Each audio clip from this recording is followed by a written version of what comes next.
करते. हाय मंडळी, मी आर्या. इथे मामा गोवर्धन लीला काढतोय.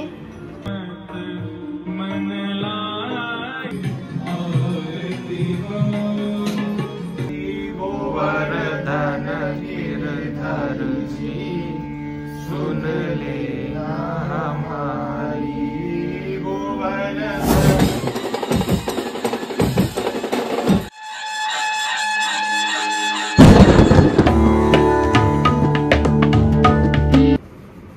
नमस्कार मंडळी, जय गणेश, जय श्रीकृष्ण. मी साहिल माडिक. मी तुमच्या सगळ्यांचं मनापासून स्वागत करतो आपल्या नवीन ब्लॉग मध्ये. आणि सगळ्यात आधी तुम्ही सगळ्यांनी बोला गिरिराज धरण की जय, म्हणजे गोवर्धन महाराज की जय. तर आज तुम्हाला थंबनेल बघून समजलं असेल, तर आज आहे गोवर्धन पूजा.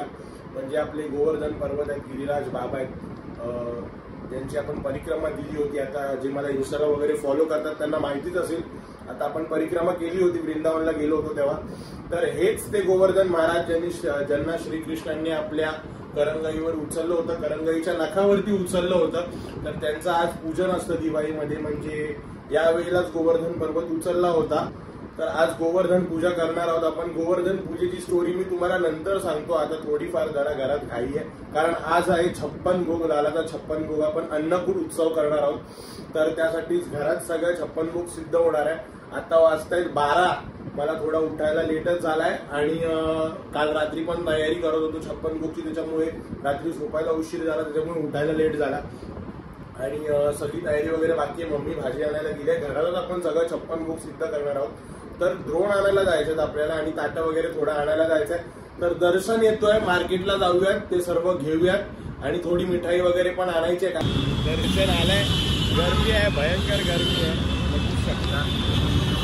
तर आपली फेरी वाचलेली आहे. द्रोण आपल्याला इकडेच मिळाले.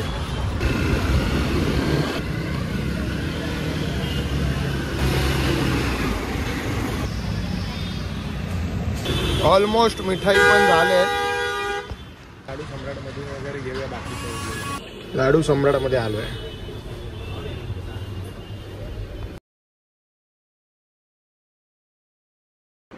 हे सर्व सामान आणून घरी ठेवलेलं आहे.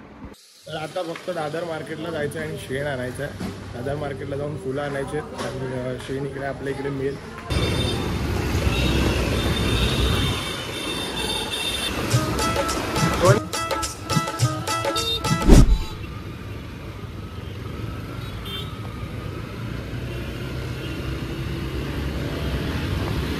दादा कशी आहेत?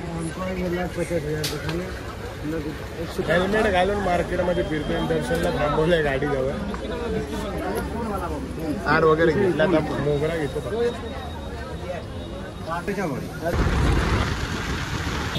तर माझे 2 छोट्या भाच्या आलेत. त्यांना नाश्ता करायचा आहे. आर्या, पूर्ण नाव सांग. आर्या विजय निकम. तर इथे फ्रँकी वगैरे घेतो आणि मग शेण घ्यायचं आणि मग घरी.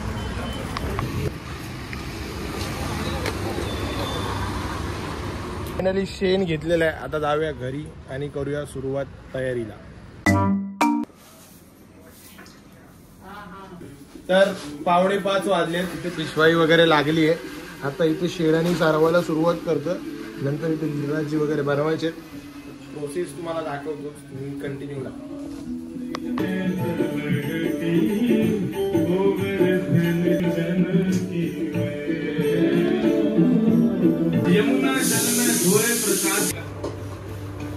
हाय मंडळी, मी आर्या. इथे मामा गोवर्धन लीला काढतोय. इथे 56 भोगची तयारी चालू आहे. काय बनवताय? साखरपोळी आणि इथे पुऱ्या. काय बनवते? कढी. आई कढी बनवते. कुठल्या भाज्या झाल्यात तुमच्या?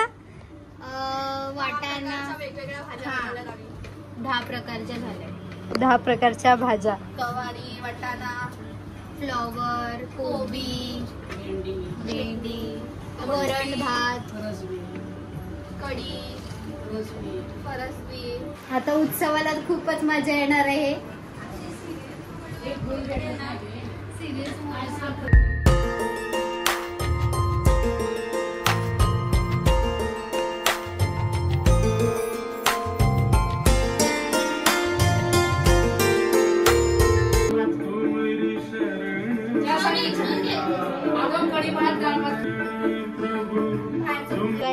पूजेची तयारी झालेली आहे. 56 भोग सुद्धा तयार आहेत. 56 पेक्षा जास्त पदार्थ तयार झालेले आहेत. 56 भोग लागलेला आहे आणि गोवर्धन पूजा करूया. आता आपले 2 भाऊ आले तिकडे. प्रथम इंट्रोडक्शन दे तुझं. मी प्रथम मोरे. अजून काय बोलू? अजून कसं वाटलं तुला येऊन? खूप छान, खूप छान. इंट्रोडक्शन दे. मी पार्थ कडू दादाला जरा बघितलं आणि म्हणजे बघितलं की हा एकदम असा भक्तिमय आहे माझ्यासारखा. मी सुद्धा ट्राय करतोय. दादाची कृपेने थोडं होईल काहीतरी आणि आज दर्शन करायला आलोय. दादा सपोर्ट करा. कसं वाटतंय? छान, एकदम सुंदर. आता पूजा वगैरे करून गेलं, मग आरती करूया. चला.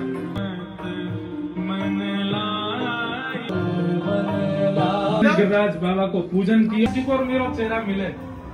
श्री दामा सोचन को है सके नाच रहे हैं, गा रहे हैं.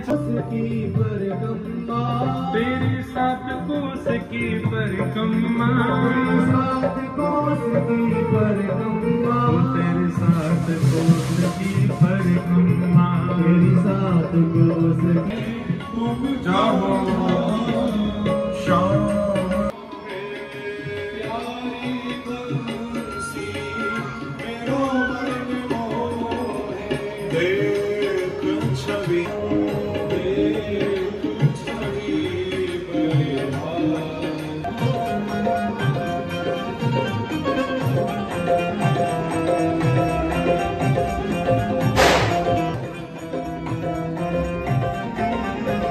तेरे साथ कोस की परिक्रमा, तेरे साथ कोस की परिक्रमा, तेरे साथ. मोर मुकुट पीतांबर सोहे, मोर मुकुट पीतांबर सोहे, मोर मुकुट पीतांबर सोहे, मोर मुकुट पीतांबर सोहे, कुंडल की छवि न्यारी जी, ओ कुंडल की छवि न्यारी जी, सुधरे ना हमारी.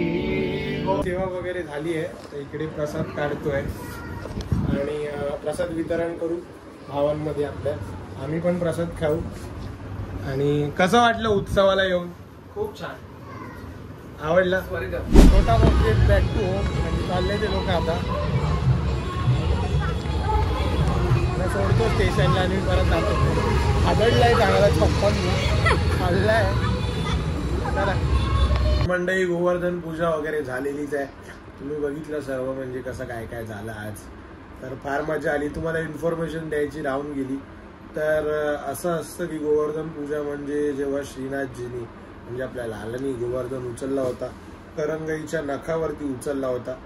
तर झालं असं होतं की इंद्रांना मान झाला होता, की इंद्रांना गर्व झाला होता की माझ्यामुळे सगळ्या ब्रजवासियांचं किंवा जगभरात राहणाऱ्या लोकांचं भलं होतंय, म्हणजे माझ्या पावसामुळे लोकांचं भलं होतंय. तर त्यांनी माझी सेवा करावी, त्यांनी मला 56 भोग वगैरे लावावा. तर अशीच एक प्रथा ब्रजमध्ये चालू झाली होती, म्हणजे आपल्या वृंदावनमध्ये चालू झाली होती की इंद्राला मान देण्याची, इंद्रासाठी 56 भोग वगैरे लावण्याची. तर श्रीकृष्ण जेव्हा 7 वर्षाचे होते तेव्हा त्यांनी हे सर्व बघितलं की इंद्राला मान वगैरे देत आहेत. तर कशासाठी? आपल्याला एकाच तत्वाला मानलं पाहिजे, ते म्हणजे नारायण तत्व, विष्णू तत्व, असं भगवंतांनी सांगितलं, श्रीकृष्णांनी सांगितलं. तर त्यानंतर सर्व ब्रजवासी वगैरे म्हटले आपल्याकडे कुठे श्रीकृष्ण आहेत, आपल्याकडे कुठे विष्णू आहेत, कुठे नारायण आहेत. तर श्रीकृष्णांनी सांगितलं, लालांनी सांगितलं की गोवर्धन महाराज आहेत, तेच आपल्या ब्रजमध्ये साक्षात नारायणांचं रूप आहे. तर सर्वांना घेऊन तिकडे श्रीकृष्ण गेले. 7 वर्षाचे श्रीकृष्ण तिकडे सर्वांना घेऊन गेले, गोवर्धनची परिक्रमा केली. त्याच्यानंतर पूजन वगैरे केलं, गोवर्धन पूजन केलं. आणि ही बातमी इंद्राला पोचताच की आपलं पूजन बंद करून एका लहान मुलाचं ऐकून गोवर्धनवासी किंवा ब्रजवासी हे सर्व गोवर्धनची पूजा करतात. तर याचा त्याला राग आला आणि त्यांनी आपली सगळ्यात जास्त शक्ती वापरली आणि भरपूर पाऊस पाडला. तेव्हा बालकृष्णांनी, श्रीकृष्णांनी तेव्हा आपल्या करंगईच्या नखावरती गोवर्धन पर्वत उचलला होता. तर अशी ही लीला आहे. लीला सविस्तर एकदम ऐकायला छान आहे, पण आपल्याकडे वेळ कमी असल्यामुळे आपण तुम्हाला शॉर्टमध्ये सांगितली. तर तुम्हाला आपला आजचा ब्लॉग आवडला असेल तर लाईक करा, शेअर करा. त्यांना सोडून वगैरे आलो, लालाला झोपवायचं आहे, आता भरपूर लेट झालाय, 1 वाजलाय जवळपास. तर घाई भरपूर झाली, जेवलो वगैरे आणि हे सगळा पसारात आवरायचा आहे. तर आपण भेटूया असेच एका नवीन ब्लॉगमध्ये. Thank you so much for watching. Bye bye. लालजी कधी सीधे नाही उभा राहत, तेडे उभा असं पकडतात. गोवर्धन पर्वत असं पकडून असे तेडे उभा राहिलेले ना, मग वाकडे कोणत्या हाती असं पकडून असं उभं राहिले असतील ना, ती मान पण अशी एका हातामध्ये गोवर्धन पर्वत धरलेला आणि दुसरा हात काय असा इथे होता असा